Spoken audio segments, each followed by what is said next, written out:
What if I told you there was a secret question that could unlock desire, intimacy, and trust from any person in the world that you wanted it from? Voulez-vous coucher avec moi? No, not that question. Come on, guys. You've seen this video. You know better.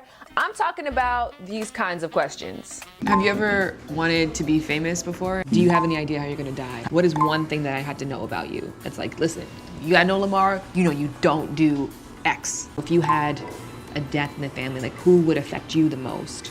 All right, so here is the scoop. The New York Times was the first person to report on this, but psychologists have been trying this method for years and years. You get two people together, two complete strangers, and have them answer 36 intimacy building questions. Now they begin kind of tame, like, do you want to be famous? And end up really extreme, like whose death in your family would devastate you the most? Now, it takes about 45 minutes to get through these 36 questions, but once you do, they found that almost always there was a strong sense of familiarity, intimacy, and even a feeling of love amongst these two otherwise complete strangers, and almost always they wanted to see each other again. Name 3 things that you think that we have in common. So how does this information relate back to you getting anybody that you want to love you? Well, the art of conversation is known as an art for a reason. People genuinely don't know what questions to ask or how many questions. Plus, it don't help the fact that we've been told over and over again that it's rude to pry.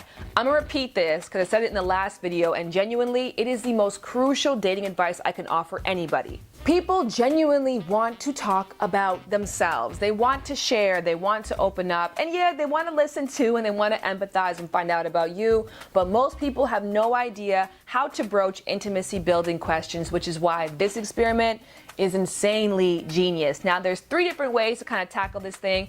This way would definitely work for me. Come with printouts. Print out the questions on a sheet of paper and say, yo, I read about this online, you ask me these, I'll ask you these, and let's go. And then just see where it takes you from there. If you want to be more sly than that though, try to memorize like 5 to 10 questions and just slide them in casually in conversation. On the flip side though, if you just happen to see someone that you want to strike up a little conversation with, but you don't know how, try to memorize your favorite question and go in with that. Now, the pickup artistry community, or the PUA community, is a multi-million-dollar industry where men teach other men to pick up women using psychological tricks and jazzy one-liners. You kind of remind me of a candy bar, half sweet, half nuts. Are you a chicken? Because your style is impeccable. The only STD I have right now is sexually turbulent desire for you. And yeah, while awkward and creepy can work for some, I kind of feel like vulnerable and honest works for most others. I do want to note though that while this experiment does say it will create a sense of love between two strangers, it does not specify what kinds of love: agape, storge, phileo, or eros. If you guys have no idea what those 4 things mean, go in the info box below and I'll explain. And as an extra fun little bit, I'm actually in New York right now, so I took my camera out and I asked some of the BeautyCon festival goers some of these questions. I'm Sandra Deluxe, and the thing I value most in a friendship is probably the silent moments, knowing that we could both be comfortable silently together, and knowing that I can freely be myself and they can freely be themselves, and that's special to me.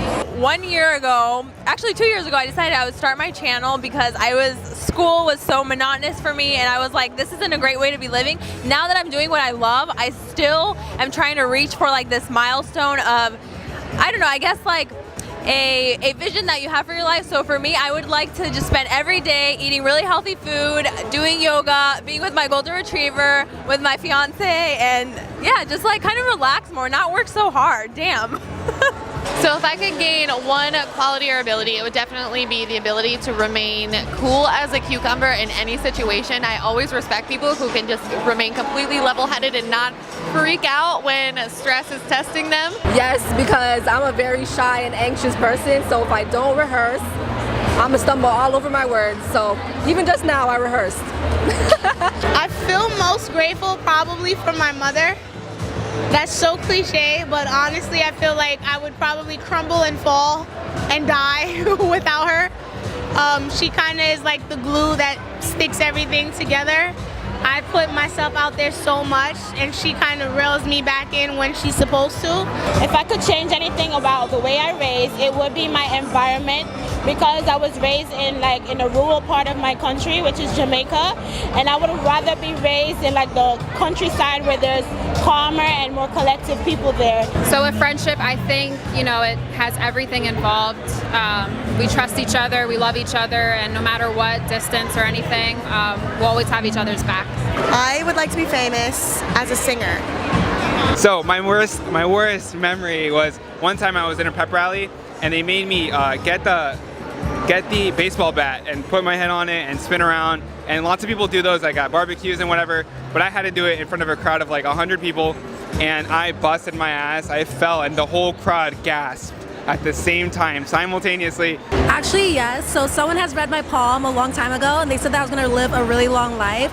So I'm suspecting maybe I'll just die peacefully in my sleep. That's like the best thing ever, right? I wanted to know if asking these questions could again create a strong sense of familiarity and intimacy. Would this person walk away and say, that is my ideal match? Like, we are star-crossed lovers and I feel like I've known her my entire life. And of course, would he want a second date with me? Now, if you guys want to watch how that date went down and how I was able to segue 36 crazy questions in a 45-minute conversation, you have to go over to Full Screen to watch it. My show, Shambooty Is Your Perfect Date, is now in season 2, baby. So you can binge watch the entire first season, and of course, the second season has 3 episodes up right now. If you are an AT&T customer, you get 1 year for free.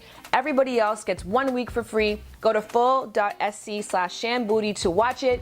And you guys, you have to watch it. Shannon had a lot of questions. Thank you to everybody who took part in that questionnaire. I fell deeply in love with all of you guys. And thank you to everybody who has supported my Full Screen show. Again, go to full.sc/shambooty to go watch Shambooty Is Your Perfect Date.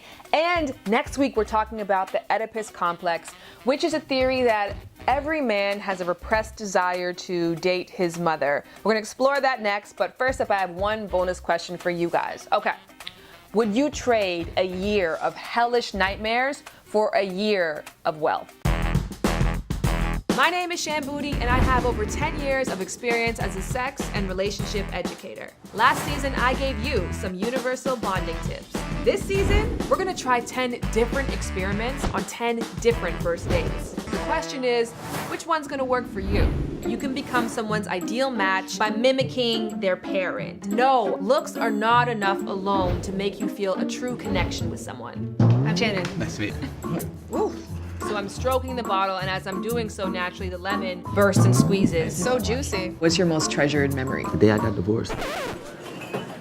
I'm joking. Oh, sorry, I wasn't listening. One more time? I could tell. I'm sorry, I was distracted. This is dating etiquette 101. Pay attention. It's the beauty inside is everything. My hypothesis, 80% of my subjects will say yes to a second date, and 8 out of 10 of my experiments will be a success. I think the experiment's working. Watch closely, and one of these theories will work for you. Let's show you how to be the perfect date. I get it, girl. Oh yeah, I get it, girl. Yeah, I get it, girl. And if you don't know, get it, girl.